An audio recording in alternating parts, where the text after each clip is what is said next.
I was like, come on, you big dummy. So is it truly a broken record? Yeah, that'll go in the record books as Caitlin Clark is the all-time, whatever it is. I don't even know what the number is, but. With that being said, you big dummies, you getting paid now. Right.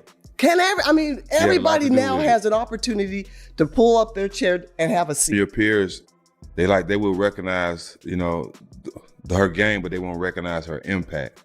Right. For months, the debate around Caitlin Clark has been less about basketball and more about noise. Not ordinary criticism either. The kind that ignores basic facts, repeats the same talking points, and keeps escalating until it becomes a storyline of its own. Sheryl Swoopes has been at the center of that storm, putting forward claims that never quite align with reality, then adjusting the framing when the numbers and dates are verified. That is what made Sheryl Miller's recent comments feel like a turning point. Miller did not offer a polite disagreement. She addressed the entire narrative for what it is, a pile of misinformation presented as analysis. On all the smoke, she challenged the accuracy, questioned the motive, and dismissed the routine of turning Clark into a target.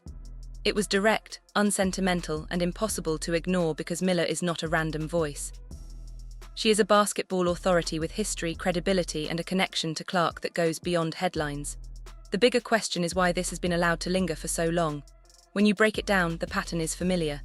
First comes the age smear, the insinuation that Clark had some built-in advantage because she was supposedly older than everyone else. It is an easy jab because it sounds technical, as if it is based on eligibility rules and roster math, but the timeline is not complicated. Clark followed a normal college path, and the exaggerated version of her age falls apart the moment anyone checks the basic details. Then comes the next layer, the volume shooter label, the insinuation that she is only piling up points. Caitlin Clark right now probably takes about 40 shots a game. Carry on. I know you like that. Hell yeah. I said that because when she comes to the league, regardless of what team she goes to that has vets on that team, she probably ain't gonna get 40 shots a game. An interview too, that her style is empty, that her teammates are forced to adjust around a selfish player. It is the kind of criticism that can be repeated without context because it leans on a stereotype. High-usage guard equals bad teammate. The problem is the game does not support it. Clark's gravity is real. Her passing is not a side note, and the way defenses shift around her creates opportunities that do not show up in a simple argument about shot totals. Miller's response matters because it reframes what is actually happening. This is not a fair debate between two basketball minds who simply disagree. One side is working with verified facts and on-court impact. The other side keeps recycling claims that do not survive contact with the record. When a legend like Miller chooses to say it clearly, she is not just defending Clark. She is calling out a culture that rewards loud opinions over accurate ones. And there is another layer to it that Fever fans have already begun to sense. If respected voices are willing to attach their names to this publicly and without softening the message, it signals something about where Indiana is headed. Not just in terms of attention, but in terms of legitimacy. A franchise with a true engine now has a spotlight, and those who understand basketball are starting to draw a line between serious evaluation and performative dismissal. Clark did not need mythology to look impressive. The numbers were strong enough on their own, which is why the criticism had to keep changing shape. If you're going to break a record, to me, if it's legitimate, you have to break that record in the same amount of time that that player set it. Okay. So if Kelsey Plum set that record in 4 years, well, Caitlin should have broke that record in 4 years.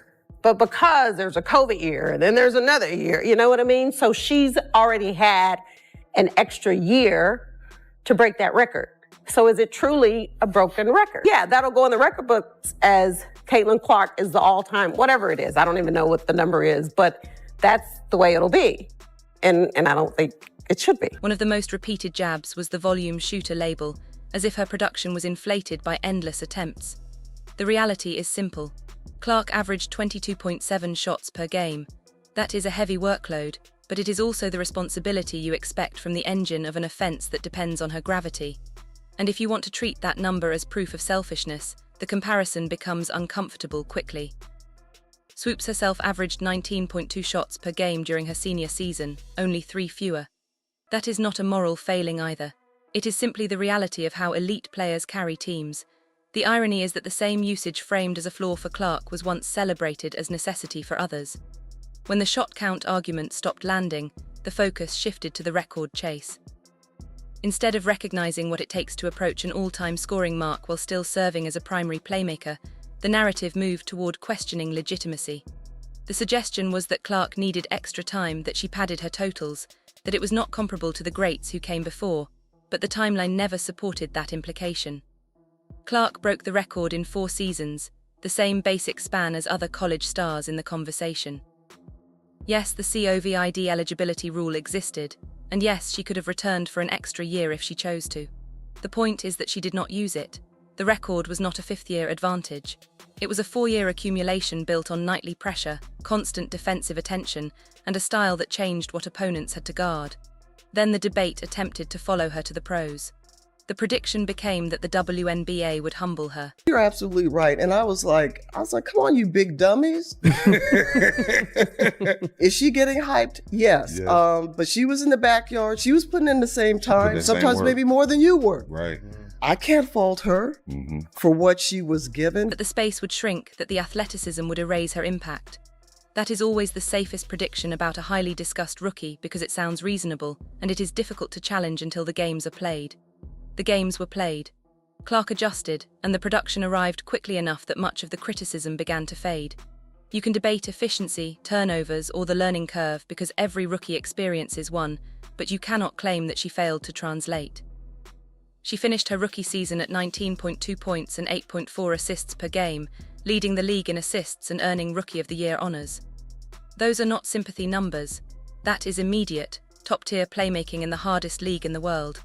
What made the entire pattern stand out even more was the messaging around it. There were moments when Swoopes insisted she did not dislike Clark while continuing to repeat framing that undermined her, especially in more casual settings like podcast appearances. That disconnect is why the conversation stopped being purely about basketball critique and started to feel personal to many fans.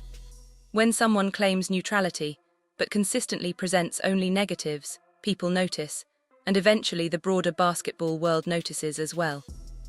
Once a narrative becomes clearly detached from verifiable details, it stops being debate and becomes misinformation amplified by a microphone. That is why the shift to other broadcasters for certain fever coverage became its own subplot. It was not about silencing disagreement, it was about credibility. All of that context sets the stage for Sheryl Miller's entrance. Because when a legend who has actually coached Clark decides she has had enough of the noise, the tone changes immediately. It stops being fan defense. It becomes an authority figure drawing a clear line between honest analysis and careless distortion.